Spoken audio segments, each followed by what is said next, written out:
Hi, this is Ishita Datta, a legal intern at Lexis & Company, and today I will be talking about the topic which is the grounds on which a passport can be revoked or impounded. The Passports Act 1967 is an act of the Indian Parliament for the purpose of issuance of passports and travel documents to control and monitor the departure of Indian citizens from India and to supervise and oversee the other similar affairs. The Act is also applicable to the entire territory of India, extending to the Indian citizens residing outside India. The Indian Passport Ordinance 1961 was replaced by the Passports Act, and the Passports Act 1967 was enacted with retrospective effect from 5th day of May 1967 by Act 15 of 1967. This Act sets out the course of actions involved in obtaining a passport. In compliance with the rules and standards of Article 9 of the Constitution of India, dual citizenship is not permitted by the Act. So, as specified in Section 12 of the Act, it is essential for a person to give up his or her passport if she has obtained the citizenship of any other country. The reason behind the enactment of the Passports Act was to keep an eye over the unrestricted movement of citizens moving out of India. So, as per the provisions of Article 21 of the Indian Constitution, the right to free movement is viewed as a fundamental right. However, its restriction is considered a comprehensive contravention of Article 14 of the Constitution of India.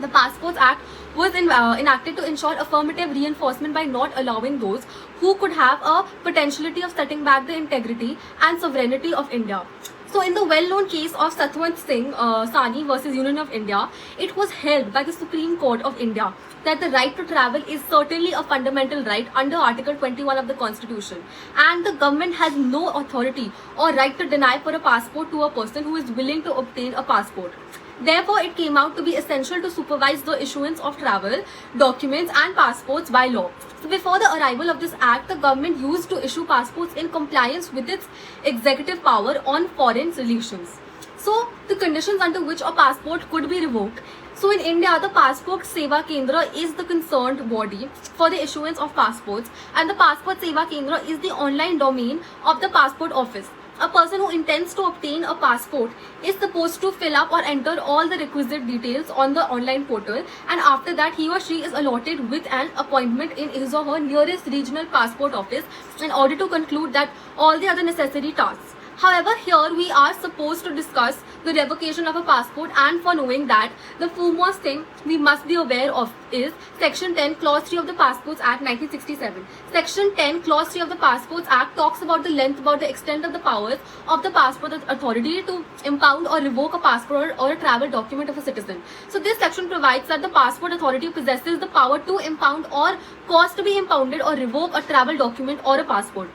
There are certain circumstances under which a passport or a travel document of a person could be impounded or revoked in accordance with the provisions of the aforementioned section. Some of such set of circumstances are spoken about as below. So, if the passport authority is convinced and assured that the possessor of a travel document or a passport is in wrongful or unjustified possession, then such a passport or travel document could be impounded or revoked. So, in instances where a passport or a travel document is procured by repressing or not disclosing any important information, or by providing any incorrect information, such a passport or travel document would be impounded or revoked. A passport or a travel document would be also impounded or revoked if the passport authority considers it imperative to do with references to the integrity and the sovereignty of India, the national security of India, cordial ties of India within any foreign country, or in the respect of general population of India. The next situation could be that if the possessor of a passport or a travel document has been convicted by a court in India for any offence which might be related to immorality, or has been imprisonment for more than 2 years at any time after the issuance of the passport or the travel document, such a passport or a travel document would be also revoked or impounded. Another situation is if it is later on found that any of the essential conditions for obtaining a passport or a travel document had been violated at the time of the issuance of the passport or the travel document, then such a passport or a travel document would be impounded or revoked. The next situation is a passport or a travel document would be impounded or revoked if the possessor of the passport or travel document has been unsuccessful to act in accordance with a notice under subsection 1 of the Act, which asks him or her to act in accordance with it.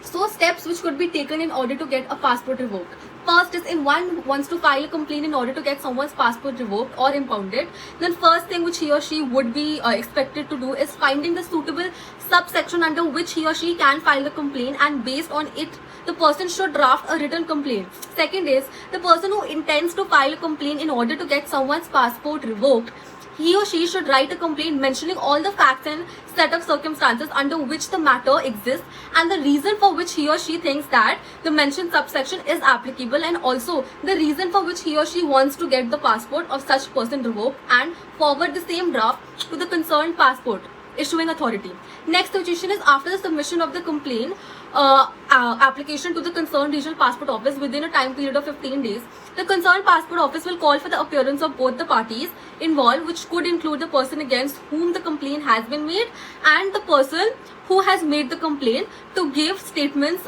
briefing as to why the passport of the concerned person must or must not be revoked. So after the recording of the statements, the concerned passport officer comes up with a substantial decision and based on the arguments and facts which are put forward by both the parties. So if the complainant is not pleased with the final decision, he or she possesses a right of appealing before the chief passport officer, which means that if a complainant is not happy with the outcome of the case, then he or she might go on to appeal before the chief passport officer in order to obtain the final disposal of the matter. So, opinion of the Honorable High Court regards to the revocation of passport. So, the Honorable Delhi High Court has very clearly stated that even in a criminal case is pending against a person, the passport office cannot revoke his or her passport as a rule. The High Court has further classified that a passport can only be revoked or impounded in appropriate cases where convincing rationalities have to be submitted by the regional passport office in writing.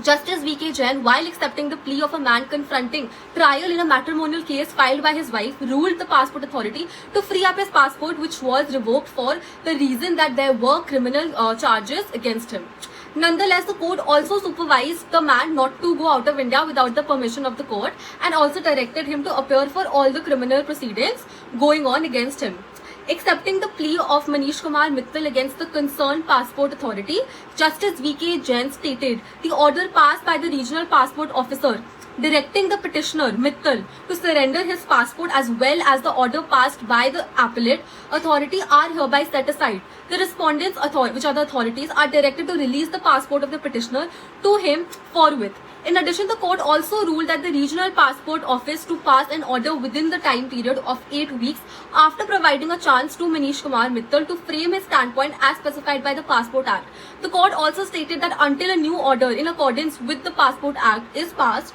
Manish Kumar Mittal must not go out of India without obtaining a permit from the concerned court in order to ensure that he does not escape out of the country after receiving his passport from the regional passport office.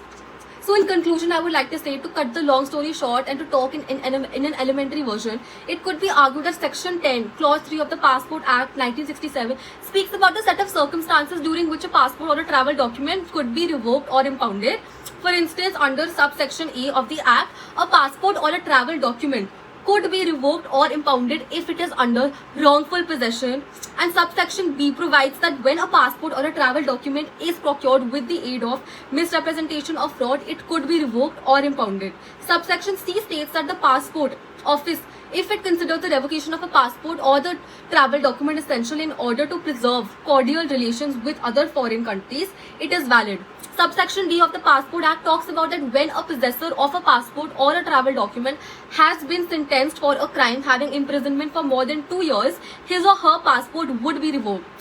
Section